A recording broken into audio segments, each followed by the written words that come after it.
It's really nice to meet you. So Yeah, nice to meet you, man. Thank you very much. What's your name? My name is Francisco. We are Francisco. from Kombat. It's an Argentinian media from the city of Mendoza.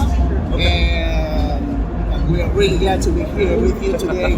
Yeah. So Awesome to have you. Thank you so much. So first, and a little bit to break the ice, maybe wanted to know which is your favorite game and the one that threw you in the video games world. So, sorry, what was the last part of that question? The one that threw you into the video games world, and you can say, hey, I want to work developing video games. Yeah. So, I grew up in the San Francisco Bay Area, and we always had, gaming was always huge. And, as a kid, I was literally gaming since I've been in diapers. I had a Magnavox Odyssey, I had an Atari 2600, ColecoVision, all the really old school stuff. And right there, gaming just spoke to me. It was mine. And like a lot of people, a lot of gamers back in that day, I was somewhat of a loner nerd. I didn't quite fit into all the different groups. So I found my people and my community through gaming. And it was always just a huge comfort. When I got out of the military, so I was a combat medic in the U.S. Army. When I got out of the military, I realized something, that I was young enough to take the risk to try to chase a dream, which was making video games.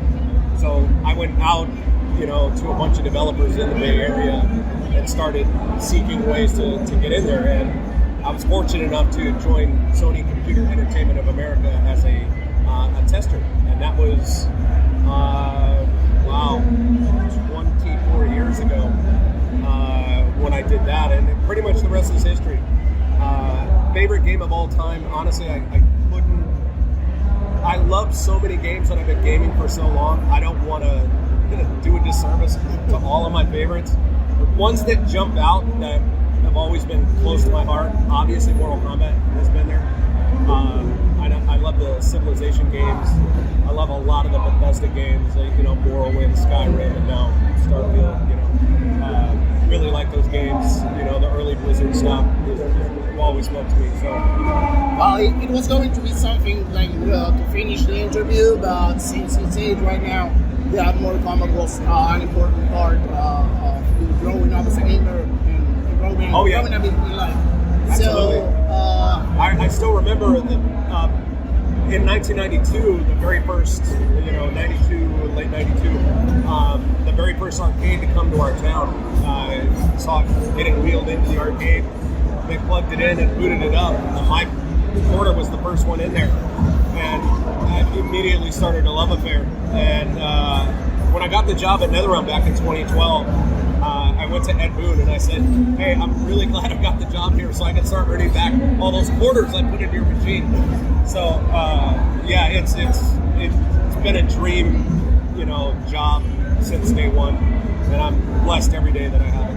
Okay, that's great. And now moving toward maybe the issues part of development. Can you tell us, you're a senior producer at Netherrealm right now, can you tell us what your role consists of in Netherrealm? Yeah, so I originally started as a Cortec producer. Cortec is our engine team, so I started working with them. Then I spent about 6 years in the design department, working with the designers and all the other disciplines, to execute on their vision. And then about 4 years ago, I transitioned into live operations, and that's has everything to do with once the game is done and ships, dealing with submissions into Sony and Microsoft, and dealing with customer service, as well as getting all the content lined up and out the door once the game is live. Excuse me. So all of our combat packs and our DLC characters. So super fun. I like it because every day is interesting. And which would you say that it's like your favorite and least favorite of characters of Mortal Kombat, and which one would you love to see in the future coming up to the franchise? It doesn't have to be like a previous legacy Mortal Kombat character. It could be like from anywhere. Yeah. So my favorite character in Mortal Kombat 1 right now is Li Mei. I think she just, she was beautifully executed both in her the artistic approach as well as the fight style. It's so elegant yet brutal at the same time. It just really speaks to me. I love how fluid the motions are, and just how everything pops with this grace yet precision at the same time. It's really interesting. My all-time favorite character though is Sub-Zero. That's always close to my heart. My icy cold heart and his icy cold heart.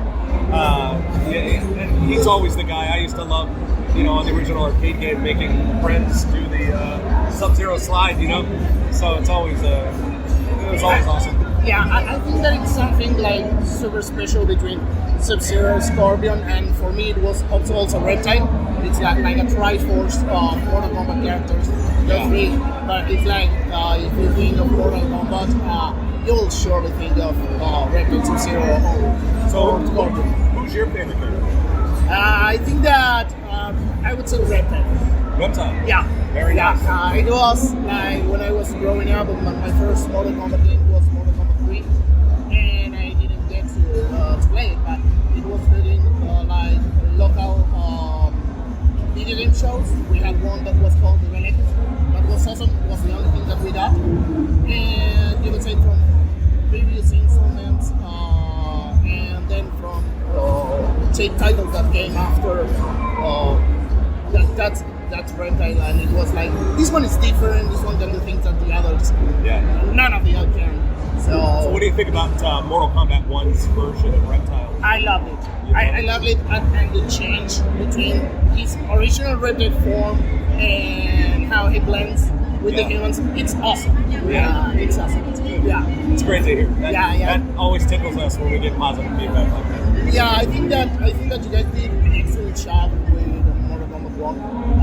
From the design's perspective, it's a beautiful game. It's beautifully executed. It's like you said with it's super fluid to play. It's fun to play. Yeah, our team just absolutely crushed it. This is by far away our most beautiful title from our direction standpoint and how the team executed. I think it's just so beautifully done. Yes. It happened to me when I was doing the review for the game that for circumstances that happened in life, I had to play it in 1080p display with an Xbox Series X, but in a 1080p.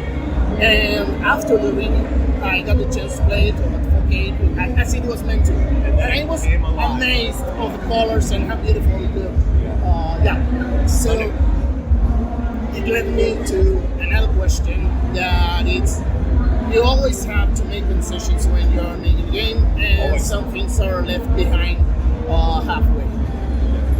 Which would you say that it's that one thing that was left behind that you all guys would have loved to see it on the final product? Yeah, I mean that kind of cuts to one of our biggest challenges, which is when we say we're going to make a new game and it's Mortal Kombat, we have such a deep roster that we're always leaving something behind, right? Because it's just not feasible production-wise to do 70-plus character roster, right? So we have to figure out, okay, who's going to be in the game? What cast of characters are we going to have? So we're always leaving a lot behind, but it's not possible to say we're going to do 70 characters. As much as we would love to, it would probably take 15 years to do that. So we always have to make those tough calls of tearing down, the long story roster that we have to choose from, and put that out there. This time on Mortal Kombat 1, we were able to dip back into some of the other ones, some of the Deadly Alliance, the 3D Age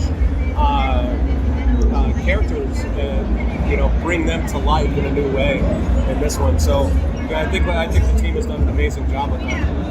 I really loved how you, let's not spoil the game of course, but in the final part that you actually managed to get more variety of characters. Oh yeah. And it was amazing.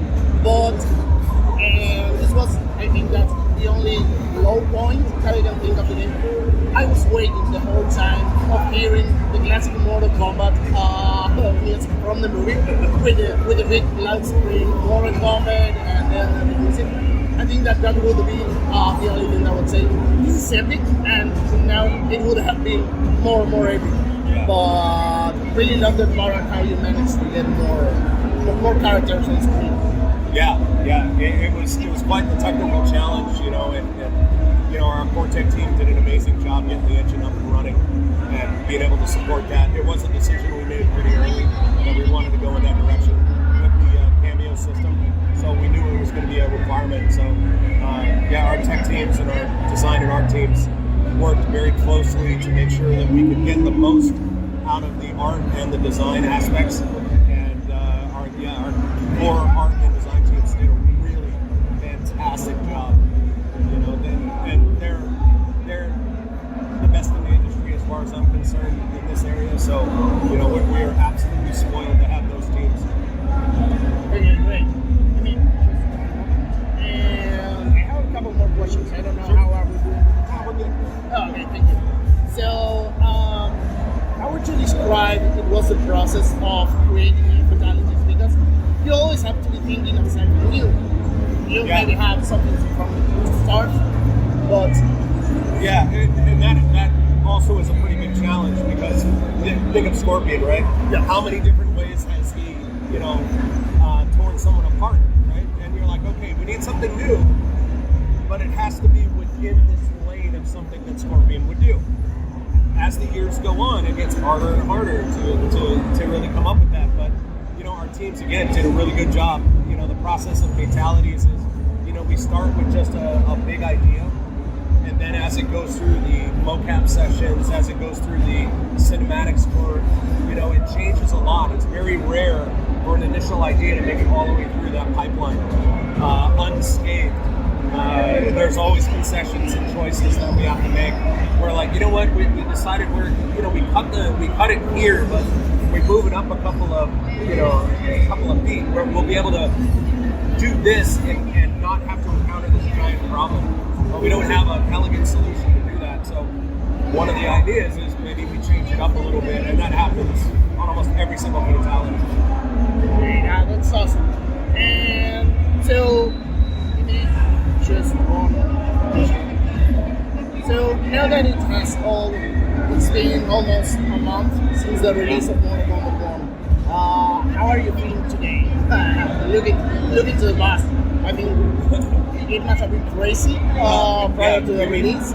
You mean beyond just being tired? No, it's great. The feedback from the community has been, extremely positive. We've gotten a lot of constructive feedback from the community as well that we're acting on, in patches and future content updates. So, it's, we're humbled by, just how, just passionate the gaming community is and how they've embraced this new game. And a lot of the positive, feedback we've received is, we're extremely fortunate to have an amazing, gaming community out there who loves Mortal Kombat and is super passionate about it. And, it's a dream come true to actually work on the game and put it out. And then here at this show, we're talking to a bunch of the gamers from Argentina. This is our first time down here. And they're blown away that we came. And I'm blown away by their passion and how into Mortal Kombat they are. And it's humbling. It's humbling to see that passion. But there's a reason we come, because people care. And we care too. So it's great to talk to the gamers. It's great to talk to the community. I think FK1 is going great. I think its future is incredibly bright. We got a lot of content planned. We've already announced our first Kombat Pack, Kombat Pack 1.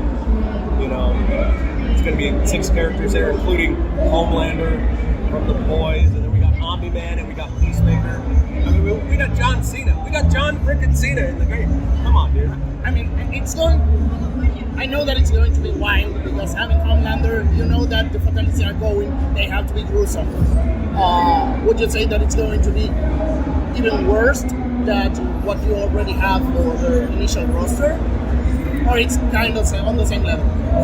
I would question the term worse. Better. Worse in the good way. More brutal, more gory, more bloody. I think the fatalities will be on par for the character. Okay. And I think they're going to be pure Mortal Kombat. Okay. So, I know the gaming public, including yourself, are super eager to see that stuff. By the way, today we did drop our first look at Omni-Man YouTube video, so that's out there on social media. So if you want to see extra, you can see that too. So Omni-Man's out there now. He's you can see some content. Yeah. You can get some eyes on, you know, kind of where our head is with those guest characters. Okay, I definitely going to check it because we woke up early today and didn't hear. So I will do that as soon as I can. Yeah.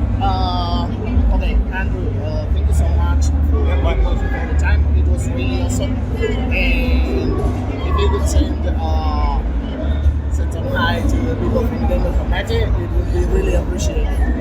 It's nice. Finish.